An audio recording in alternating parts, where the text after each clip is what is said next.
Il grosso dei cantieri sta partendo ora. La Regione ha già affidato progetti per 80 milioni di euro da realizzare nei prossimi 2 anni, ma oltre ai 977 milioni in 3 anni stanziati dal Governo, il Veneto necessita di altri 400 milioni per fare fronte a tutte le richieste del territorio devastato da Vaia.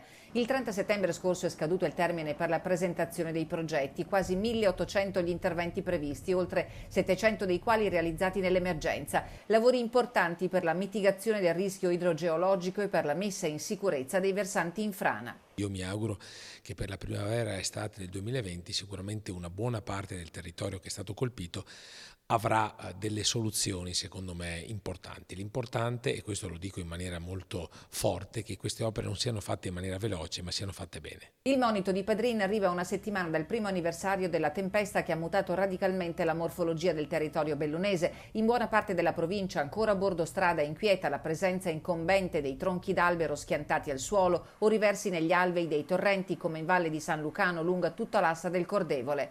È difficile riuscire a intervenire nonostante ci siano state semplificazioni burocratiche, dice il presidente della provincia, e lo spettro dell'incubo di una nuova tempesta, come in queste ore sta dimostrando quanto è accaduto nell'Alessandrino, non può essere circoscritto a una mera sensazione negativa. Certo, dall'esperienza di Vaia sono scaturite opportunità anche di buone pratiche per lo sviluppo del territorio e di questo martedì prossimo si dibatterà in un convegno organizzato dalla Fondazione Angelini con l'Università di Padova, Comune e Provincia di Belluno e Rete Montagna. Questo sarà un fenomeno che si ripeterà sicuramente. Rispetto al 1966, questa è un'indagine che aveva fatto il professor Dal Paus, a 50 anni di distanza, il sistema della protezione civile ha retto molto di più. Se fosse successo quello che è successo con Vaia 50 anni fa, sarebbe stata una desolazione infinita.